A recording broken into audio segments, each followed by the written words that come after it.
Assalamualaikum warahmatullahi wabarakatuh. Selamat pagi dan salam sejahtera untuk kita semua. Puji syukur, mari kita panjatkan kehadiran Allah Subhanahu wa Ta'ala yang telah melimpahkan rahmat dan karunia-Nya sehingga kita telah dapat melaksanakan seminar proposal pada hari ini, Jumat 4 Desember 2020. Baiklah, perkenalkan nama saya Rinta Kartika, NPM 171027. Dalam kesempatan ini, saya ucapkan terima kasih kepada Ibu Nurul Huda SE MSI sebagai dosen pengampu pada mata kuliah Seminar Ekonomi Pembangunan. Pada kesempatan ini, saya akan menjelaskan proposal penelitian yang sudah saya siapkan dengan judul Pengaruh Jumlah Penduduk Miskin dan Upah Minimum Kota Terhadap Tingkat Pengangguran di Kota Payakumbuh. Dalam presentasi ini, ada 2 poin yang akan dibahas. Yang pertama, pendahuluan yang terdiri dari latar belakang, rumusan masalah, dan tujuan penelitian. Yang kedua yaitu metode analisis. Baiklah, langsung saja kita bahas pada pendahuluan. Sebagaimana yang telah kita ketahui, bahwasannya pengangguran adalah salah satu permasalahan yang dihadapi oleh negara-negara berkembang termasuk Indonesia. Masalah pengangguran merupakan salah satu masalah makroekonomi yang menjadi penghambat pembangunan daerah karena akan menimbulkan masalah-masalah sosial lainnya.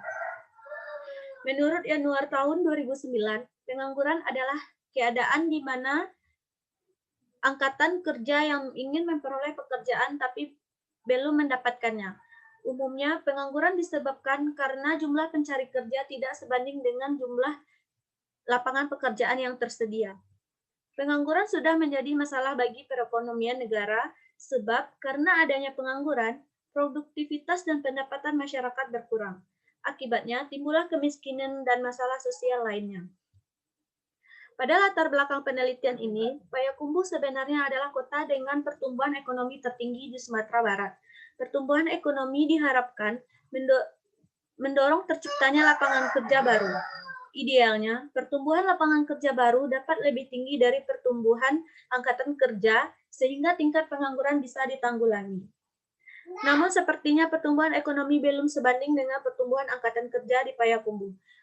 Angka pengangguran yang belum turun signifikan menjadi indikator ketidakseimbangan dan pengangguran masih menjadi masalah utama di Kota Payakumbuh. Pada penelitian ini, terdapat 3 rumusan masalah. Yang pertama adalah bagaimana pengaruh kemiskinan terhadap tingkat pengangguran di Kota Payakumbuh. Yang kedua, bagaimana pengaruh upah minimum kota terhadap tingkat pengangguran di Kota Payakumbuh. Yang ketiga, bagaimana pengaruh kemiskinan dan upah minimum kota terhadap tingkat pengangguran di Kota Payakumbuh. Penelitian ini bertujuan untuk yang pertama, mengetahui pengaruh kemiskinan terhadap tingkat pengangguran di Kota Payakumbuh. Tujuan yang kedua, untuk mengetahui pengaruh upah minimum kota terhadap tingkat pengangguran di Kota Payakumbuh. Yang ketiga, untuk mengetahui pengaruh kemiskinan dan upah minimum kota terhadap tingkat pengangguran di Kota Payakumbuh. Pada penelitian ini, menggunakan jenis data kuantitatif atau time series dan diolah dengan menggunakan SPSS. Metode yang digunakan adalah regresi linear berganda. Penelitian ini menggunakan data dari tahun 2006 sampai 2019, yaitu berjumlah 14 tahun. Data yang diperoleh diperoleh dari Badan Pusat Statistik atau BPS Sumatera Barat. Variabel-variabel yang digunakan pada penelitian ini adalah variabel dependen, pengangguran sebagai Y, dan variabel independennya X1 sebagai kemiskinan, X2 sebagai upah minimum kota.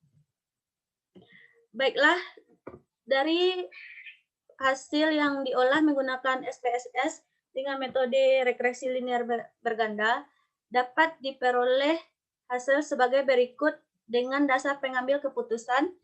Pada uji T, jika nilai sigma kecil dari 0,05, maka terdapat pengaruh variabel X terhadap variabel Y. Dan jika nilai sigma besar dari 0,05, maka tidak terdapat pengaruh variabel X terhadap variabel Y.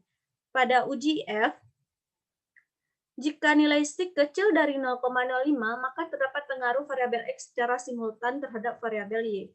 Dan jika nilai SIG besar dari 0,05, maka tidak terdapat pengaruh variabel X secara simultan terhadap variabel Y. Baiklah, perhatikan tabel pada uji T. Pengujian hipotesis pertama, diketahui nilai SIG untuk pengaruh X1 terhadap Y adalah sebesar 0,426. Bahwasanya 0,426 itu besar dari 0,05. Artinya H0 diterima. Maka dapat disimpulkan bahwa kemiskinan tidak berpengaruh signifikan terhadap pengangguran di Kota Payakumbuh. Pada pengujian hipotesis kedua, diketahui nilai SIG untuk pengaruh X2 terhadap Y adalah sebesar 0,021. 0,021 itu kecil dari 0,05, artinya H0 ditolak. Maka dapat disimpulkan upah minimum kota berpengaruh positif dan signifikan terhadap pengangguran di Kota Payakumbuh. Pada pengujian hipotesis ketiga dengan uji F, perhatikan tabel ANOVA.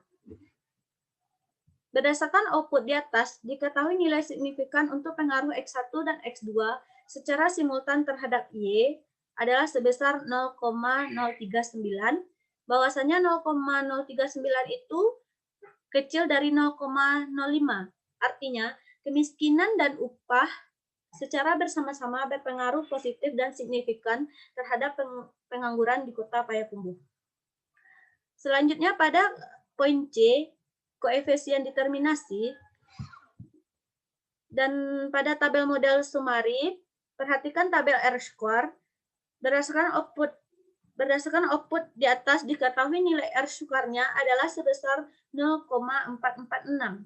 Hal ini mengandung arti bahwa pengaruh variabel X1 dan X2 secara simultan terhadap variabel Y adalah sebesar 44,6%.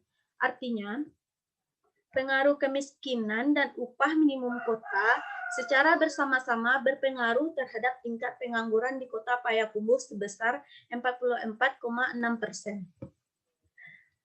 Selanjutnya, pada penelitian ini yang bertujuan untuk menganalisis pengaruh jumlah penduduk miskin dan upah minimum kota terhadap tingkat pengangguran di Kota Payakumbuh, dapat kita simpulkan dari hasil regresi.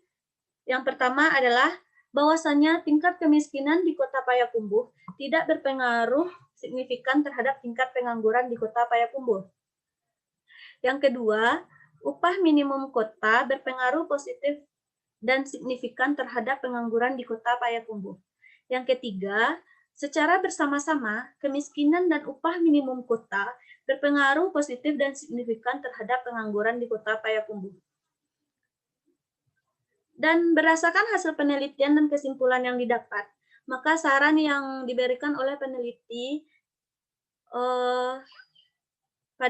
pada penelitian ini untuk pemerintah adalah yang pertama, pemerintah harus bisa mengeluarkan kebijakan yang bisa terciptanya lapangan pekerjaan serta menjalankan kebijakan yang konsisten dengan sungguh-sungguh sehingga dapat tercapainya tujuan yang maksimum. Yang kedua, pemerintah memberikan penyuluhan, pembinaan dan pelatihan kerja kepada masyarakat untuk bisa menciptakan lapangan pekerjaan sendiri sesuai dengan kemampuan dan minatnya masing-masing untuk mengembangkan kompetensi kerja guna meningkatkan kemampuan, produktivitas, dan kesejahteraan. Baiklah, hanya itu hasil dari seminar proposal saya. Salah dan janggal saya mohon maaf. Wabillahi taufiq wal hidayah. Assalamualaikum warahmatullahi wabarakatuh.